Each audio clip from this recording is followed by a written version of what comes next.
वादा किया हुआ देश इजराइल की कहानी। धूप में नहाया रेगिस्तान। ये रेगिस्तान सिर्फ रेत और धूप का मेल नहीं है, बल्कि यह एक जीवंत इतिहास का गवाह है।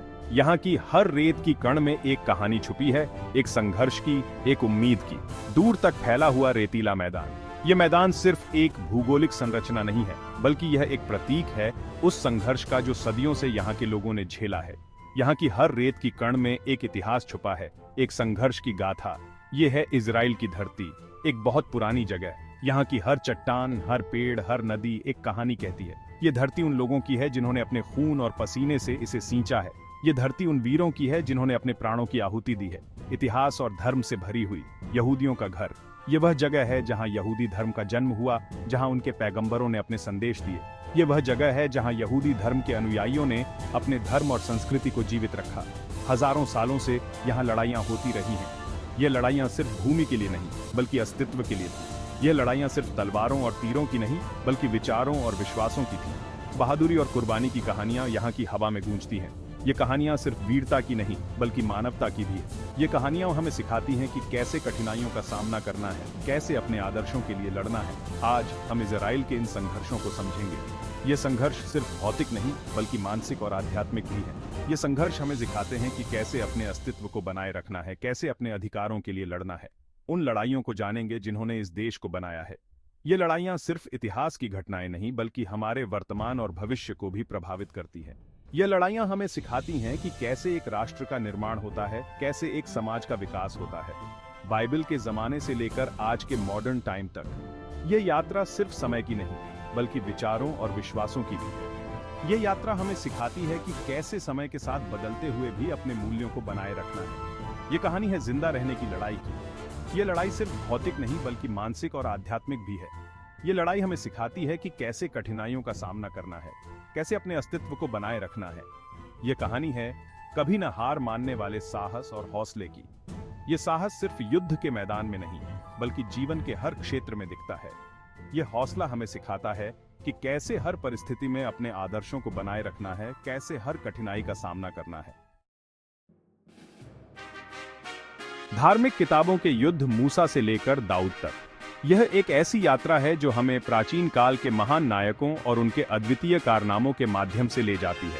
हमारी यात्रा शुरू होती है मूसा के साथ। मूसा, जिनका नाम इतिहास के पन्नों में स्वर्ण अक्षरों में लिखा गया है। एक नबी, एक नेता जिन्होंने अपने लोगों को गुलामी से आजाद कराया। मूसा ने अपने लोगों को मिस्र की क्रूरता से मुक्त करने के लिए अद्वितीय साहस और धैर्य का प्रदर्शन किया।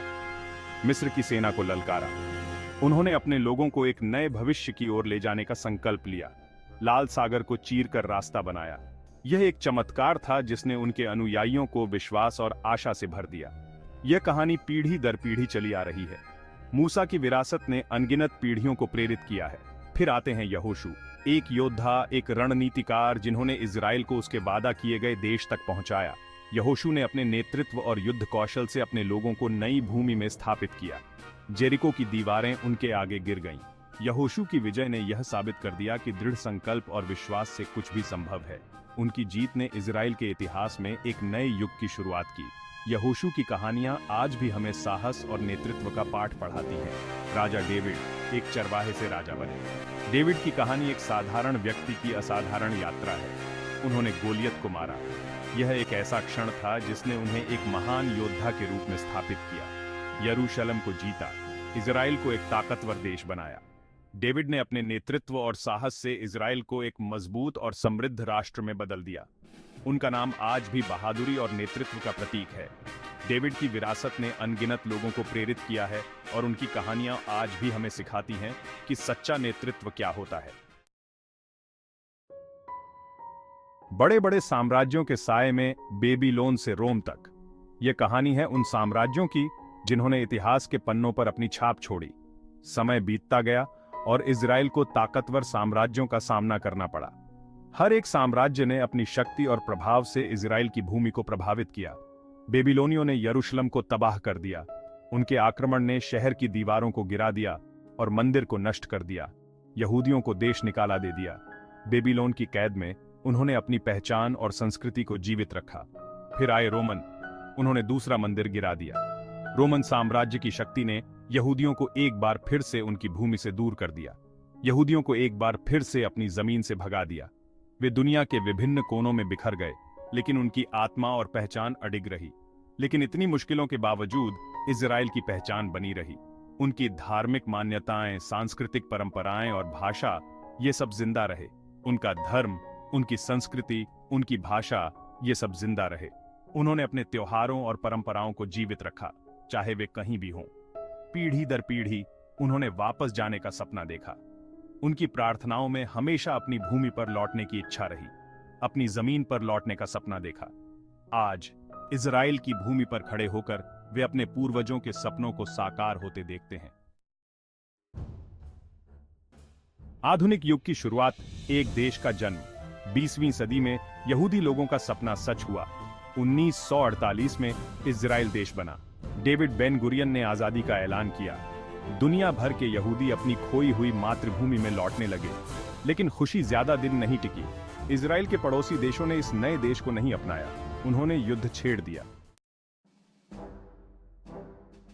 अपने अस्तित्व की लड़ाई, 1948 का अरब इजराइल युद्ध। 1948 का अरब इजराइल युद्ध इजराइल के लिए बहुत बड़ी लड़ाई थी। कम संख्या में होने के बावजूद इजरायली सैनिकों ने अदम्य साहस दिखाया। उन्होंने अपने दुश्मनों को हराया, अपनी जमीन की रक्षा की। यह जीत आसान नहीं थी। हजारों सैनिक शहीद हो गए, लेकिन इजराइल ने दुनिया को दिखा दिया कि वह लड़ सकता है और जीत सकता है। रेगिस्तान में तूफान, स्वेज संकट और 6 दिन का युद्ध। 1956 में इजराइल ने फ्रांस और ब्रिटेन के साथ मिलकर मिस्र पर हमला किया। यह स्वेज संकट कहलाया। फिर 1967 में मिस्र, सीरिया और जॉर्डन ने इजराइल पर हमला किया। 6 दिन के युद्ध में इजराइल ने एक बार फिर असाधारण सैन्य कौशल दिखाया। उन्होंने अपने दुश्मनों को बुरी तरह हराया। गोलन हाइट्स, वेस्ट बैंक और सिनाई प्रायद्वीप पर कब्जा कर लिया। अचानक हमला, योम किप्पुर युद्ध।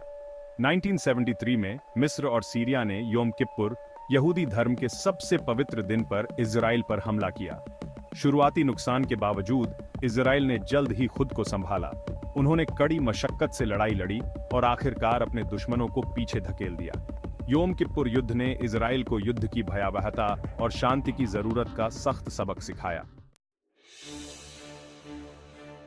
एक नया दुश्मन सामने आता है, इजराइल ईरान संघर्ष।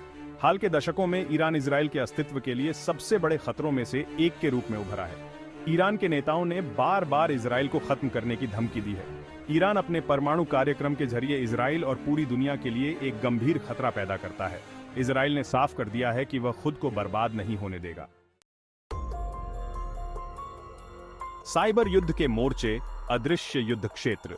आज युद्ध केवल मैदानों पर नहीं लड़े जाते। साइबर स्पेस एक नया युद्ध क्षेत्र बन गया है। इजराइल और ईरान के बीच साइबर हमलों का दौर चल रहा है। दोनों देश एक दूसरे के जरूरी इंफ्रास्ट्रक्चर, बैंकिंग सिस्टम और सेना के नेटवर्क को निशाना बना रहे हैं। यह एक अदृश्य युद्ध है, लेकिन इसके नतीजे बहुत भयानक हैं। छद्म युद्ध और क्षेत्रीय अस्थिरता, संघर्ष का फैलाव। इजराइल ईरान संघर्ष सिर्फ 2 देशों तक सीमित नहीं है। यह पूरे मध्य पूर्व में फैल गया है। दोनों देश लेबनान, सीरिया और यमन जैसे देशों में प्रॉक्सी वॉर लड़ रहे हैं। यह क्षेत्रीय अस्थिरता इजराइल की सुरक्षा के लिए एक गंभीर चुनौती है। इजराइल खुद को आतंकवादी समूहों और दुश्मन पड़ोसियों से घिरा हुआ पाता है। शांति की उम्मीद, भविष्य की ओर देखना। इजराइल का इतिहास संघर्षों और कुर्बानियों से भरा है, लेकिन यह अदम्य भावना, साहस और दृढ़ संकल्प का इतिहास भी है। इजरायली लोग शांति से जीना चाहते हैं। हमें उम्मीद है कि एक दिन शांति आएगी, एक दिन जब इजराइल और उसके पड़ोसी मिलजुल कर रहेंगे, जब युद्ध की आवाज बंद हो जाएगी और शांति का संगीत गूंजेगा।